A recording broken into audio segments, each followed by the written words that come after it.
Hola a todos, hoy nos encontramos acá en las adyacencias de la entrada de Quíbor, municipio Jiménez, contemplando la víspera del anochecer, acompañados en esta oportunidad de la señorita acá presente.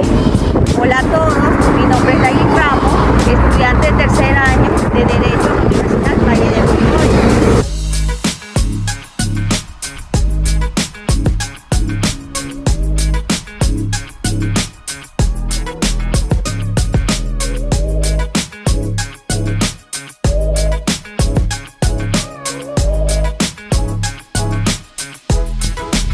Cuéntanos, Daily, ¿qué eran los extranjeros en Roma?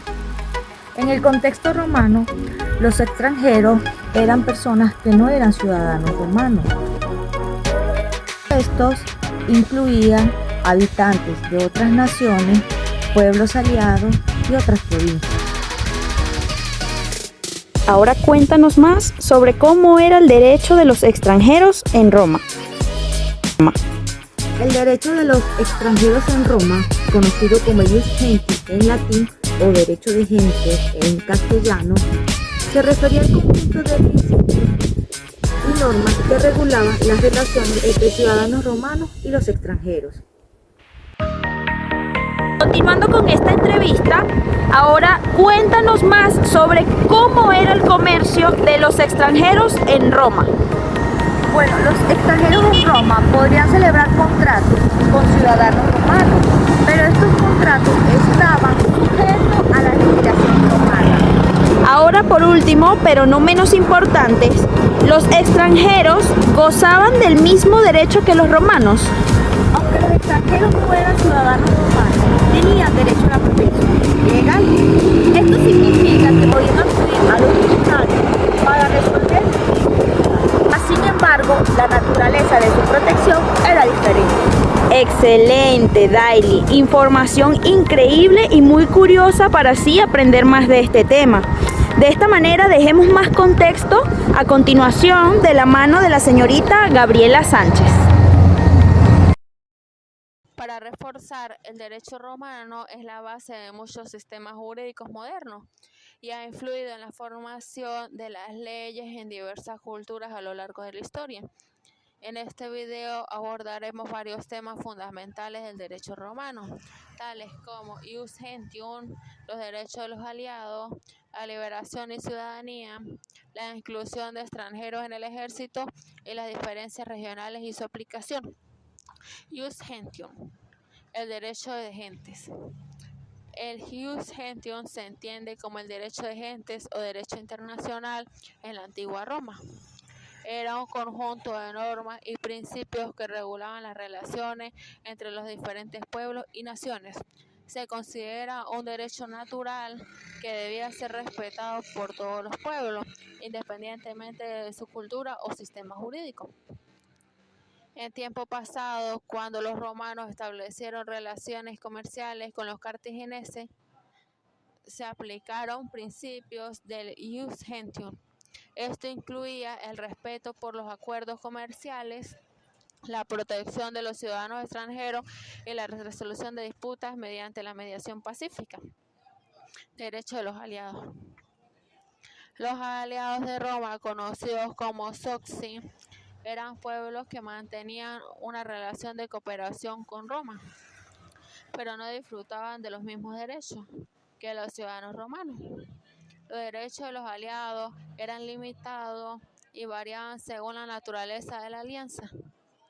Tiempo atrás, los itálicos, que eran aliados de Roma, tenían ciertos derechos de defensa y podían participar en el ejército romano, pero no podían votar en las asambleas romanas ni tener acceso a todos los derechos civiles. Liberación y ciudadanía. La liberación en el contexto romano se refiere al proceso por el cual un esclavo obtenía su libertad. Este proceso podía ser formal a través de un acto legal o informal mediante el reconocimiento del amo. Una vez liberados, los esclavos podían convertirse en ciudadanos romanos, pero esto dependía de varios factores. En su tiempo, un esclavo liberado como libertus podía gozar de ciertos derechos, como el derecho a trabajar y poseer propiedades, pero también tenía obligaciones hacia su antiguo amo.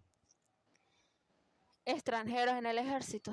La inclusión de extranjeros en el ejército romano fue una práctica común, especialmente en las provincias. Estos soldados, conocidos como auxiliares, eran los ciudadanos que servían a las fuerzas armadas romanas y a menudo eran esenciales para mantener el control en las fronteras del imperio. Las tropas auxiliares eran reclutadas de las regiones conquistadas, como los germanos o los dacios. Al finalizar su servicio, los auxiliares podían recibir la ciudadanía romana como recompensa, lo que incentivaba la lealtad y la integración cultural.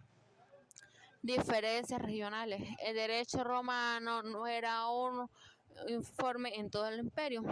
Existían diferencias significativas en su aplicación dependiendo de la región. Las leyes locales podían coexistir con las leyes romanas y las costumbres regionales influían en el derecho. En las provincias de Hispania, el derecho local a menudo se mantenía como el derecho de sucesión o el derecho agrario. Los romanos permitieron cierta autonomía a los pueblos locales, lo que permitía a los pueblos legales y romanos. Para concluir este tema, podemos decir que el derecho romano es una materia rica y compleja que ha dejado una huella indeleble en la historia del derecho. Desde el Ius Gentium hasta los derechos de los aliados, la liberación y ciudadanía, la inclusión de extranjeros en el ejército y las diferencias regionales, se puede observar cómo Roma desarrolló un sistema que, aunque a menudo desigual, facilitó la coefición de un vasto imperio multicultural. El desarrollo posterior del derecho romano se caracteriza por su influencia en la formación de sistemas jurídicos en toda Europa. Tras la caída del Imperio Romano, el derecho romano se preservó y se estudió en la Edad Media, especialmente a través del Corpus Iuris Civilis de Justiniano. Este comprendió en la base del derecho canónico y el derecho civil en muchos países. Durante el Renacimiento, el derecho romano resurgió como una disciplina académica, dando lugar a la recepción del derecho romano en varios estados europeos que adoptaron sus principios y normas. Esto sentó las bases para la codificación del derecho en el siglo XVIII y en el siglo XIX, influyendo en códigos civiles modernos como el Código Napoleónico. En resumen, el derecho romano evolucionó de ser un sistema jurídico específico de la antigua Roma a convertirse en la base del derecho civil contemporáneo en muchos países, mostrándose su flexibilidad y adaptabilidad a lo largo de los siglos. Gracias.